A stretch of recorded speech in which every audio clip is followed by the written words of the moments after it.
Hello and welcome to another ATP Geopolitics video with myself, Jonathan MS Pearce. This is a Ukraine war news stroke extra video because I am presently, this will be coming out to you UK Sunday morning time, and actually I'm taking my boys to sporting events and whatnot. So I've actually recorded this the evening before, so it won't be as newsworthy, but there's some stuff that's happened my time Saturday afternoon that I think is really important to relay if you haven't already heard. So the first thing is a Munich security conference, something that happens every so often, and it's sort of bringing together security ideas around the world, particularly for Western nations. So the first thing to say is there's a very explicit statement from the US, from Kamala Harris here, the US Vice President, and this is incredibly important. In the case of Russia's actions in Ukraine, we have examined the evidence. We know the legal standards, and there is no doubt these are crimes against humanity.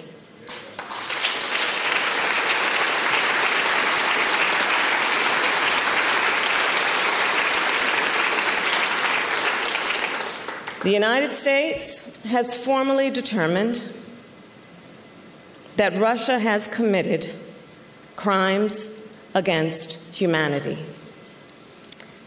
And I say to all those who have perpetrated these crimes and to their superiors who are complicit in these crimes, you will be held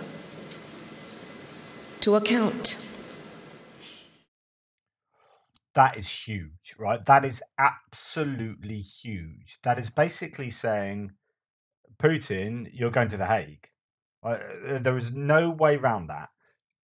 And it's a very significant statement. It really is. So I absolutely think that's the right thing to have done.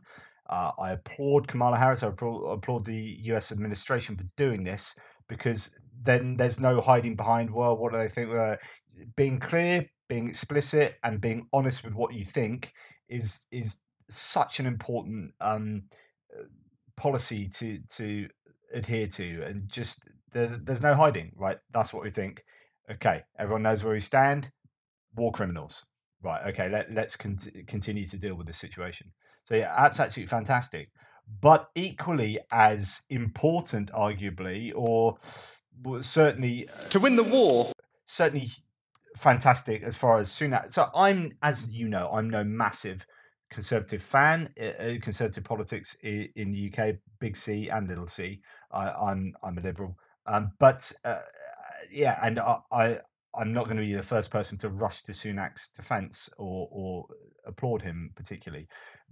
But I massively applaud him here. He's being really strong, and actually he's doing, I talked about this in a video yesterday with regard to Scholz, maybe looking at other leaders being very strong in Europe. So Polish leaders, despite what their politics are, being really strong on Ukraine is shows that you are strong. And actually, where in a country like the UK, where there's a lot of support for Ukraine, then this will come across very well. So I think this is well played politically, but also, you know, just the right thing to say as well. So Sunak absolutely nails it here for a bunch of things that he says, and I really do applaud him for it. So here it is.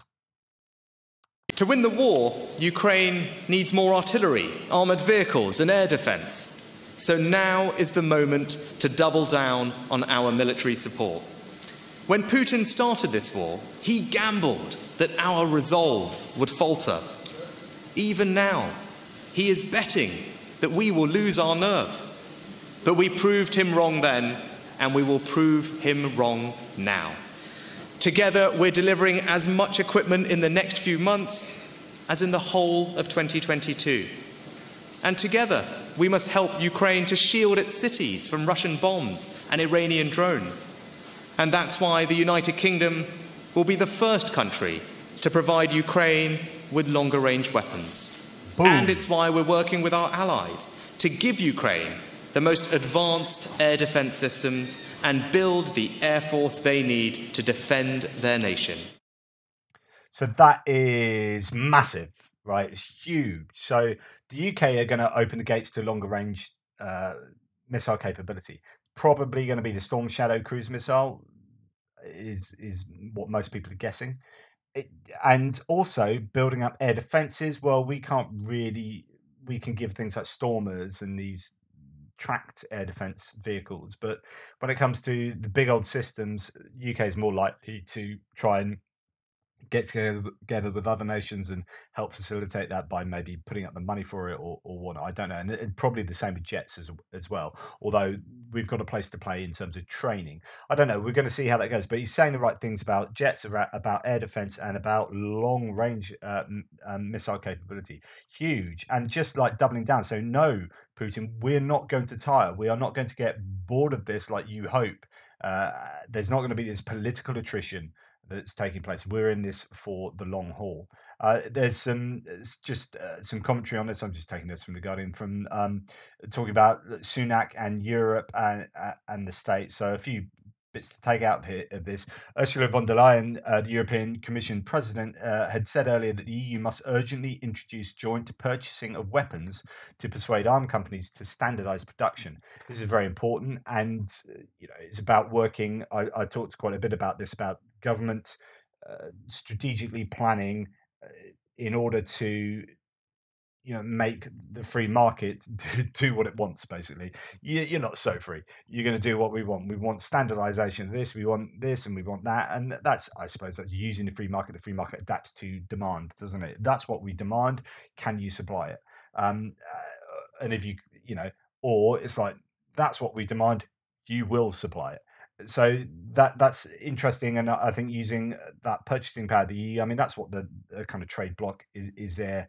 That's kind of one of its raisons d'etre, which is to be able to do deals with other trade blocs, with other entities, to get the best deal, because you're a massive, huge power, and working together in that way enables you to get those best prices and whatnot. Well, doing that in the context of weapons procurement, so on and so forth, is great, and will work in favour of both the EU and Ukraine. The Prime Minister, this is going back to Sunak, later told broadcasters that the UK stands steady to support allies who can immediately supply fighter jets to Kyiv. The UK has refused to commit to providing RAF planes. I don't think we're really in a position to, although Sunak has said he has not ruled it out. But the Conservative Party leader said he would back allies who are in a position to supply warplanes now. Quote, "We will happily provide assistance to any country that is able to provide Ukraine with fighter jets right now," he said. The UK stands ready to support those countries as well. The British Defence Secretary Ben Wallace ruled out a rapid British delivery of modern fighter jets, citing the lengthy training time for pilots. Quote, "There will be no quick deliveries of fighter jets, certainly not in this phase of the war, and almost certainly not in 6 months," he said. And then it continues later. Sunak's main pitch to European partners, he said, was to provide the weapons to turn the tide of the war, so Ukraine was not left on the defensive. Quote, "If there is a moment in this conflict we can make a difference, why not seize it? What are we waiting for?" And this is brilliant. What are we waiting for? He asked. I was going to interrupt myself. Sorry. I still did it just then. Oh, can't help myself. What is the purpose of these stockpiles? If the weapons are degrading Russian armed forces, that is increasing our security. It's like, what's the point of holding on to these stockpiles of weapons if they were designed and manufactured to fight the Russians, and someone's fighting the Russians? There's no point keeping them hanging around as stockpiles. And this is what I say. I don't understand why we don't give all our Challenger tanks, or keep at least all the ones that aren't being upgraded to Challenger 3. So I think that leaves 79, but we give them 14. Give them 79 tanks. Bish, bosh, bash. There you go. Or give them all them. Give them the Challenger 1s from Oman. Yeah, you can have them, or Jordan, or wherever it is. Jordan. Give them. What we've got sat in. Just give everything that we can. Like Storm Shadow cruise missiles. Well, yeah. If they're designed for conflict, and this is the primary conflict that we're going to have foreseeably in the next 20 years, then now do it now. And I think that's kind of what he's pulling on there. He also said that UK will be hosting a Ukraine recovery conference in June, at which the issue of Russia paying reparations to Ukraine for the damage caused by the war will be advanced. Sunak admitted the West should have done a better job in persuading the global South that it was a Russian bombardment of Ukraine's grain fields, not Western actions, that had led to the cut-off in grain supplies and wider food inflation. Absolutely true. He also urged China to play a responsible role in the war and to do more to persuade Russia to back down. So on and so forth.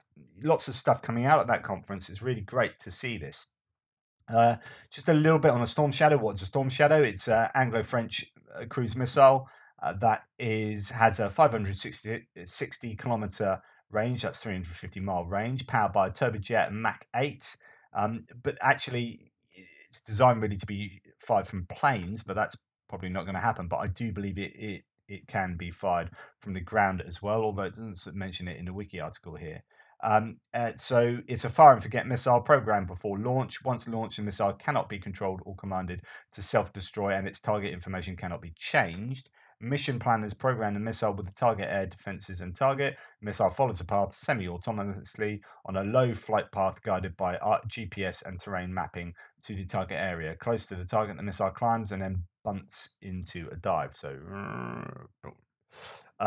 climbing to altitude is intended to achieve the best probability of target identification and penetration during the bunt. The nose cone is jettisoned to allow a high-resolution thermographic camera, infrared homing, to observe the target area. The missile then tries to locate its target based upon its targeting information. If it cannot, then there's a high risk of collateral damage. It is capable of flying to a crash point instead of risking inaccuracy. Oh, check that out, Russia.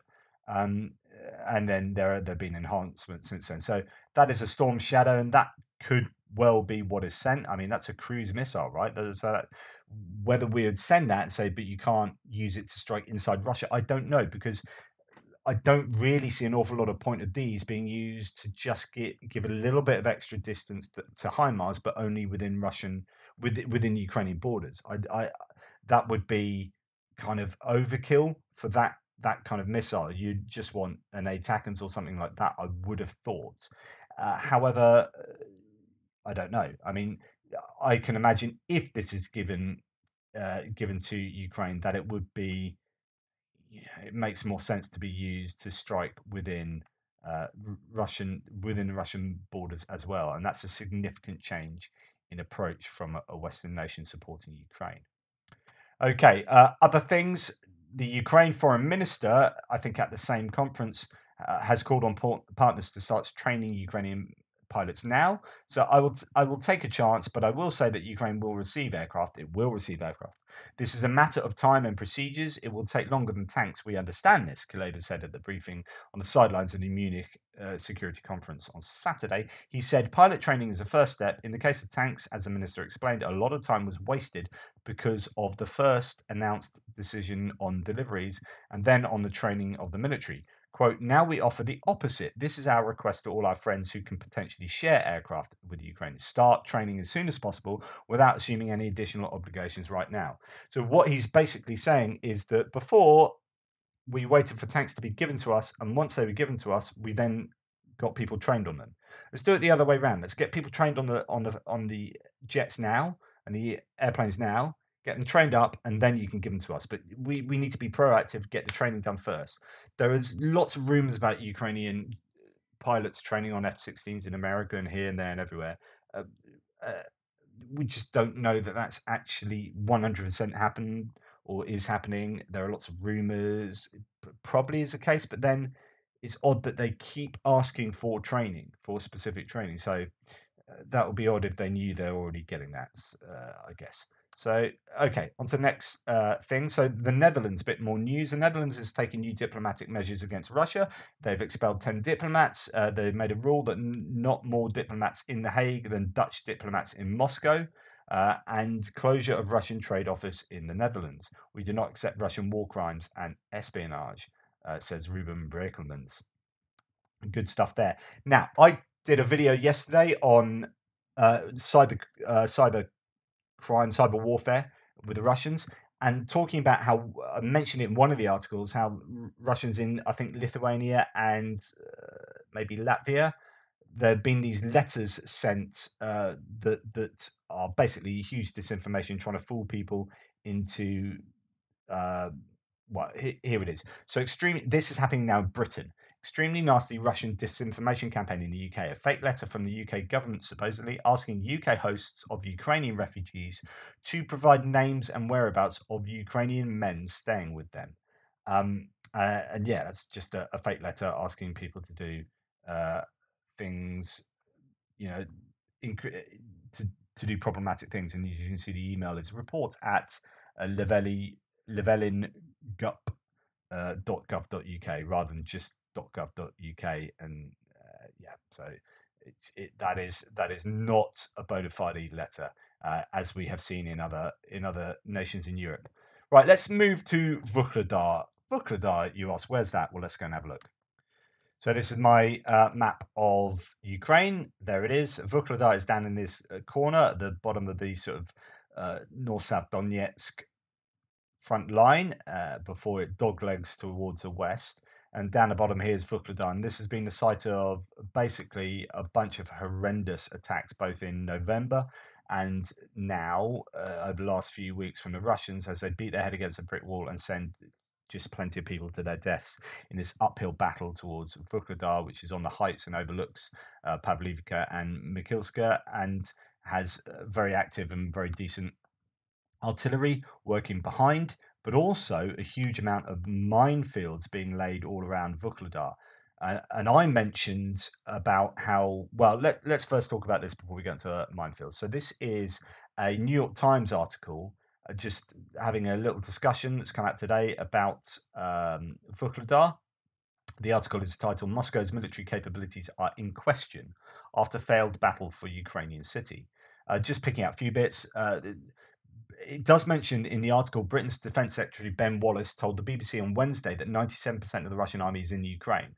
Now, I called that into question. I played you that from the Today programme. I think he was then briefed afterwards, and I think that's 90, probably, if anything, is going to be 97% of the army is doing something to do with Ukraine. Like they may be in Russia, but they're training for Ukraine, or they're doing this, or they're doing that, and 3% are maybe just manning the borders and doing the usual things.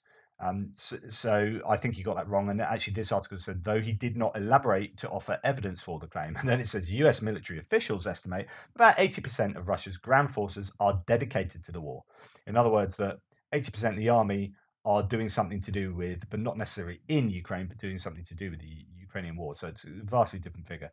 I probably trust the American one a little bit more there. As they have done through the war, the Russian commanders have made some basic mistakes, in this case failing to take into account the terrain, open fields littered with anti-tank mines, or the strength of the Ukrainian forces, Colonel Dmitrashkivsky said. Two of Russia's most elite brigades, the 155th and the 40th Naval Infantry Brigades, were decimated in Vuhledar, he said. And actually twice. So, 155th decimated in November as well. In 1 week, I'm not sure about the 40th. In 1 week alone in the Vuhledar clash, the Ukrainian General Staff estimates Russia lost at least 130 armoured vehicles, including 36 tanks. That's 1 week, 36 tanks in Vuhledar alone. That estimate has been supported by drone footage reviewed by independent military analysts and by accounts from Russian military bloggers who are ardent supporters of the war but sharp critics of its conduct by top Russian commanders. So this is, and that was just one of the pictures of what, 3, 4, 5, 6, 7, 8, 9, 10 Russian tanks, if they are all tanks, just taken out in one place alone. Yeah, it is just fully defended by open source intelligence. The question is to the pro-Russian people on my threads, it's like, yeah, you keep like denying all the stuff I claim and saying this and saying that. What do you say about Vuhledar? Because it turns out your Russian military bloggers are up in arms about Vuhledar. They're calling for the Russian military heads to roll as a result of Vuhledar.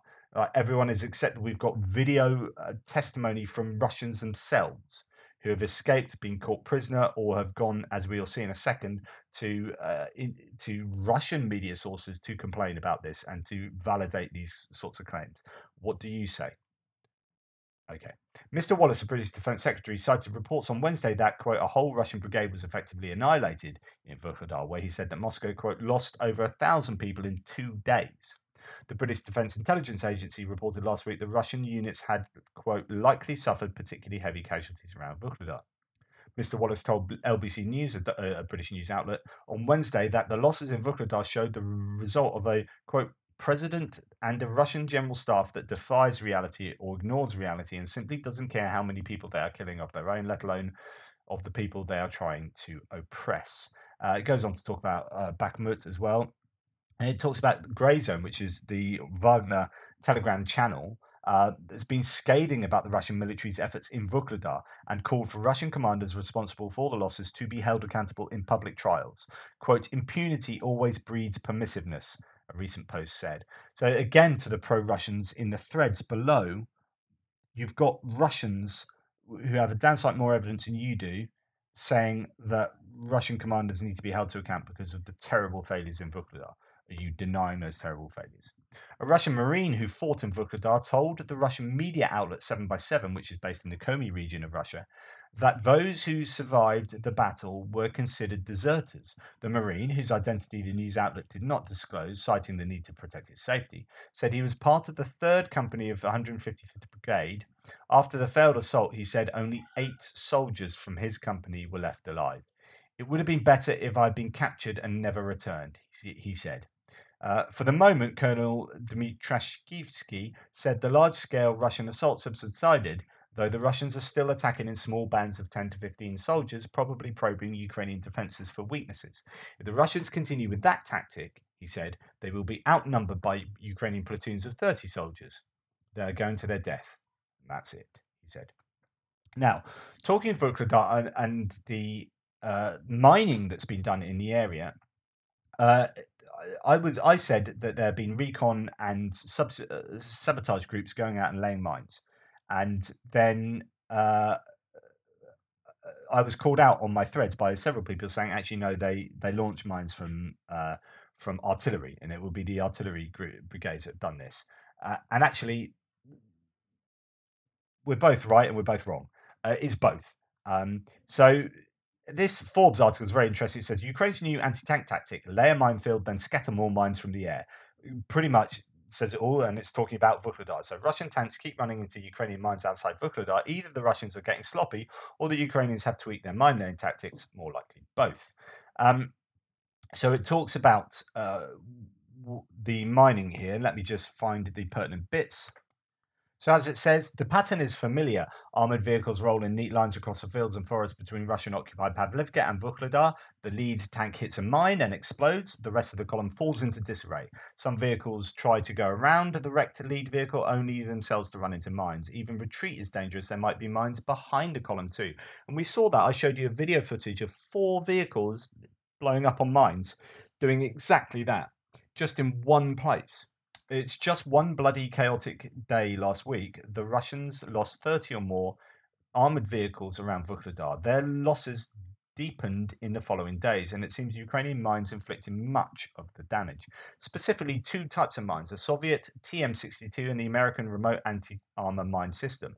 The 21-pound TM62 is your traditional mine, a big metal disc packed with explosives and fitted with one of several fuse types. The pressure fuse might be the most popular. Engineers bury TM62s by hand or speed up the operation by deploying a GMZ mine-laying vehicle. The remote anti-armor mine system is a pack of 4-pound mines stacked 9 apiece in a hollow 155mm artillery shell. A few well-aimed volleys can scatter scores of the tiny mines, each with a magnetic fuse across a wide area. The United States last year donated to Ukraine 6,000 RAM shells. And then, to try and get around this, there are ways. You have simple countermeasure to these strip-like minefields. Fit a heavy plow to the lead tank in a formation and line up the rest of the vehicles right behind that tank. But it's a delicate tactic. If the lead vehicle misses a mine or the trailing vehicles stray even a few feet left or right, the column can collapse into a cataclysm of mine blasts and confusion, and so on and so forth. So your plow doesn't necessarily guarantee the safety. And then there are other mines as well. So this just mentions 2, but there are actually lots of different mines. Mines that could jump up and come down. There are Palm 2 mines that have to be set up on tripods that basically fire like a tank-like projectile.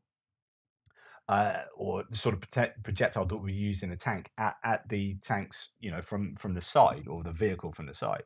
So there are actually lots of types of mines, and it's not just artillery that's sending them up. Some of those, like the Palm 2, have to be set up. In fact, let me just show you what the Palm 2 is. I showed you some videos of these months ago being used. But yeah, so these are Palm. That's a Palm 1. You get Palm 1, Palm 2.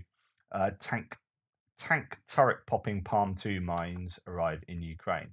And yeah, so I've shown you this kind of stuff before, and they basically set up on a tripod and fire off at the tanks from the side or whatever, triggered in different ways, so you can have sort of vibrations or whatever sound, all sorts of different stuff. I'm sure you guys will let me know the details. So the point being that in Vuhledar, mines have really been one of the main sources of armored destruction for the Russians.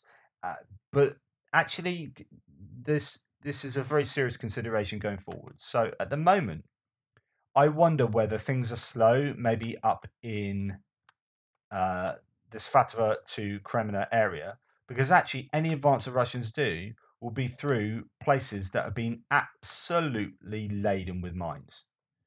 And if that's the case, then Russian Russia might be looking quite slow and maybe not as useful uh, and competent, but actually maybe due to just mines. On the other hand, when the Ukrainians come to their counterattacks, you can bet your bottom dollar Russia will be doing the same thing to them. So there will be no quick lightning counteroffensive, no Thunder Road type attacks through breaking through the ranks and flying to objectives behind the lines and then doing that in a really quick manner. Because I think both sides will be not only the defenses, the Dragon's Teeth, the trenches, and all that, but mines, mines, mines, mines. This is going to be a huge challenge for Ukraine, I would imagine, going forward in the years after this war. Getting rid of the just the thousands of mines that are will be littering the entire landscape. Right, let's go on to something now for something completely different. And this is different, and this is just a bit of interest. It doesn't really have anything to do with the war, although you can actually connect it a little bit to the war. So I get it. Belgium, the Netherlands is pretty darn awesome, says Oryx, who's Dutch. So this is just a quite an interesting little infographic. I haven't checked the stats here. I haven't checked the facts or the claims, but anyway, this is the number one country people in each geographical location would want to go and live. So if you had to leave your country, where would you move to if you could choose? In the UK, it's Australia. In Ireland, it's the US. In Turkey, it's the US. But you look at the whole of Eastern Europe, Germany. Look at Russia, Germany. And then Norway is Sweden. Sweden is Norway. Finland is Sweden. And then the Baltics are either Finland or Sweden. Two of the Baltics. One is actually Germany. Most of Western Europe is Switzerland, and Switzerland is France. Belgium is the Netherlands, and I think the Netherlands is Canada there. But otherwise, it's just Switzerland. So I think that's really interesting. And Cyprus, that looks like it's Greece. What's interesting is Russia, Germany, and the there is this connection between Germany and this is where you see, you had the Stasi there, didn't you? In Eastern Germany, East Germany is part of, these Soviet Union type thing, and it's these these connections endure. So when we've seen the difficulty Germany has coming to the fore and really supporting Ukraine, there are these connections with Russia that will need to be taken into consideration. But as I said this yesterday morning, Schultz does seem to have changed tack a little bit, or quite a lot, and is saying, "Come on, Europe, the rest of you need to be coming and helping with main battle tanks." So he's now, I think, seen the strength of the very clear leadership of other European leaders and has taken that on board. Um, Right, where are we for time? Goodness, half an hour. So, incredible achievement for Ukrainians and a monumental failure for the Russians. Now that the worst seems to have passed, it's time for another on the Russian standoff munition inventory and production capacity going forward. So, this is the fact that with these cruise missile strikes, the Ukrainian energy infrastructure doesn't seem to have been hugely affected. But actually, with each big saturation attack, there seems to be fewer missiles being sent. And indeed, I think there were 6 sent last night. Not last night, that would be two nights ago. And maybe 16 again. So there were, I think, 36 a few days back. And then in dribs and drabs, rather than these huge saturation missile attacks, the question is with Russia, why not the huge saturation attacks, and why are you not using your best missiles? Right, so pro-Russians keep coming on. Oh, you keep saying it's running out. It's not running out. Look, they're still using them. Yeah, they're using fewer missiles, and they're using different missiles. They're using S-300s a lot. They're using anti-ship missiles. Why would you use anti-ship missiles to attack a city in Ukraine when they're less accurate?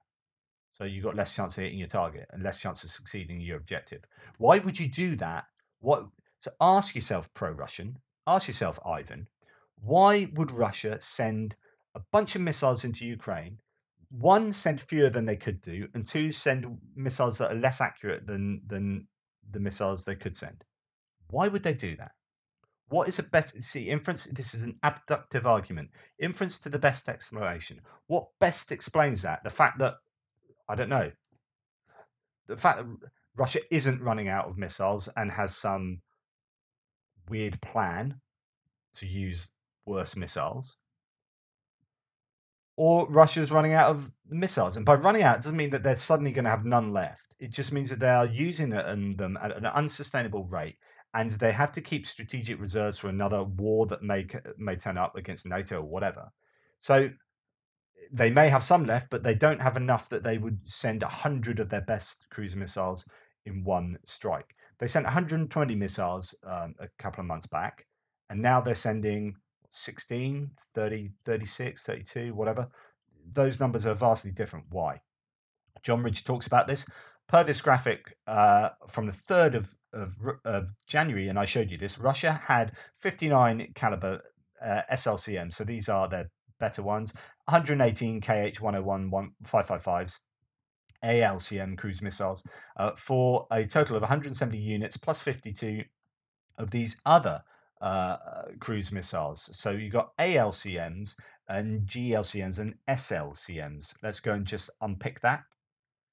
So ALCM is air launched, GLCM is ground launch, and SLCM is sea launched. So 59 caliber sea launch, and then air launch 118 of the KH-101 and 555, and then ground launched they have 52, and then some more 116 KH-22. So those you'd use, those are anti-ship missiles, ASHMS. So the KH-22 are anti-ship. So that's what they had in their inventory. So I'm not going to go through all the little details of this really, but so basically, Budanov, the director of the Ukrainian intelligence, indicated that Russia was producing 20 calibers and 30 KH-101s, 50 total per month. Okay, and based on the graphic, we find a production of 3 to 4 per month, right? Of certain type of missiles. There's not some more detail in here. I don't want to bog this down for too much. For expenditure, as per someone else, Russia has launched 163 KH-101, 555s, and calibers plus 17 KH-22 and 32s during 4 mass strikes since January the 3rd. So since January the 3rd, that's how many they've launched. No launches of this other type of missile were reported, and the 9M723 is not well recorded. So that's other types of missiles I don't know too much about. But from these figures, we can estimate that Russia has produced around about 75 KH-101s and 555s and calibers in the past 45 days. Putting it all together gives around 90 KH-101 555s and calibers remaining in the inventory, plus around 145 KH-22 and 32s and 50 9M728 729s. So what does this mean? Given these constraints, it's likely that Russia will be forced to rely largely on these anti-ship missiles in the short term and S-300s, S-400s in the long term for long-range fires. The transition away from standard cruise missiles has already been occurring for some time. Beyond alleviating the suffering of Ukrainian civilians, the failure of Russia's infrastructure bombing campaign should hopefully slow the degradation of Ukraine's economy and create an opportunity for Ukraine to expand domestic war production as electricity availability stabilizes. Usual caveats with whether this information is right given the input data. But basically, what he's saying, and he's relying on Rob Lee as well there for giving some of those stats. But basically, the what the production estimates of these missiles are, and given the accuracy, if it is indeed accurate, of the stock of these missiles, and the new stock levels, given the stock compared to what it was claimed to have been in November. And given the fact that they are sending less of the good type and using more of the inaccurate ship missiles and S-300, 400, which are surface-to-air missiles used for in their secondary mode for ground attacks, what best explains this? Well, they are running out of stocks. There's just no other way of looking at it. They can't produce these missiles at the rates they would need to sustain the bombing attacks that they've been doing historically, and this is why we are seeing fewer and fewer of these types of missiles, the good missiles used. Anyway, I probably butchered that explanation, but you get what I'm saying. I've talked quite a bit about sniper rifles.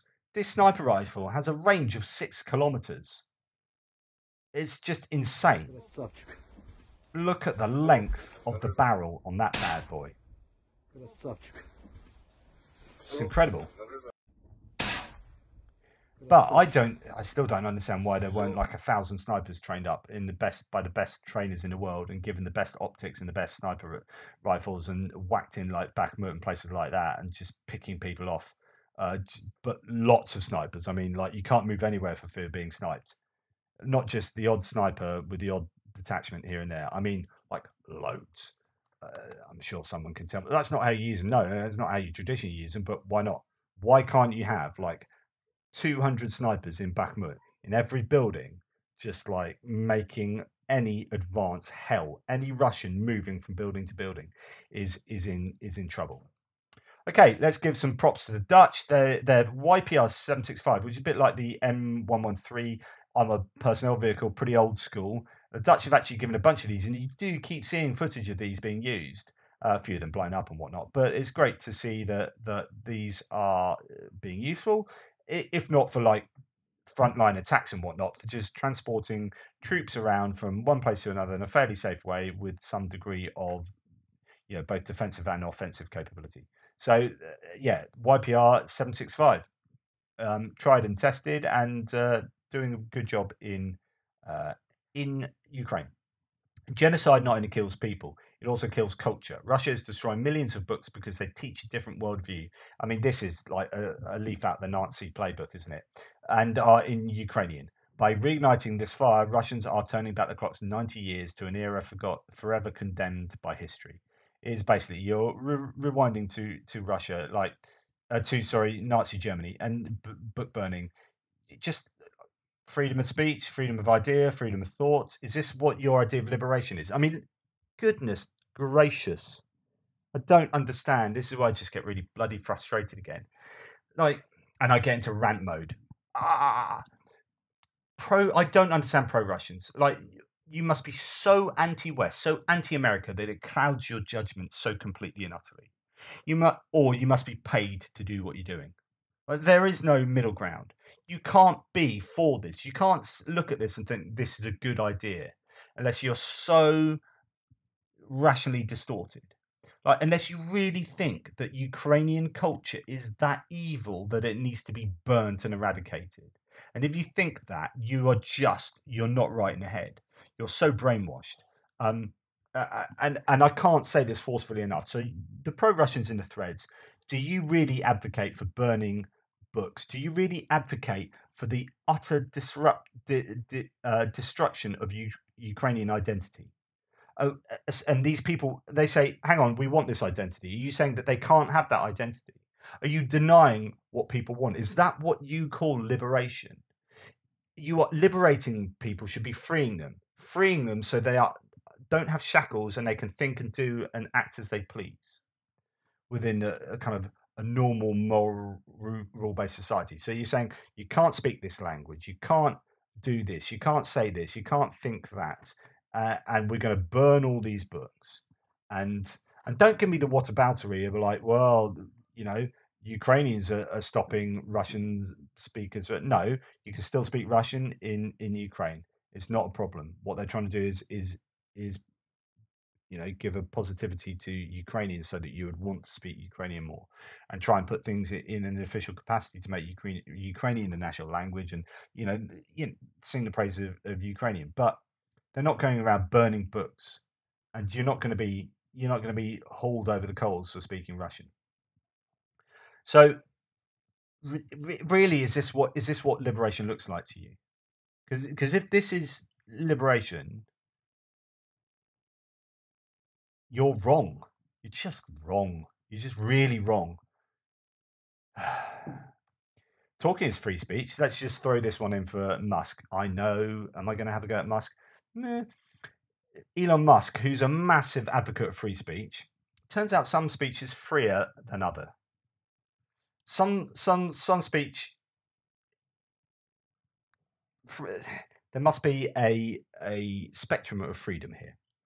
And you can, you know, total free speech, or you can have even more than that. It can be so free that you get to hear this thing more than anything else. So what he's done, he got really annoyed that Biden's tweets were more popular than his. So he's asked that his a special system has been created, that a bit of coding and whatnot, that means that his tweets get promoted and are louder and get spread more than Biden's tweets, type thing. In other words, he loves free speech, especially when it's what he says, and that gets promoted even more. That's how freedom of speech works. Anyway, that's my little gripe. That's my little whinge over. I'll move on.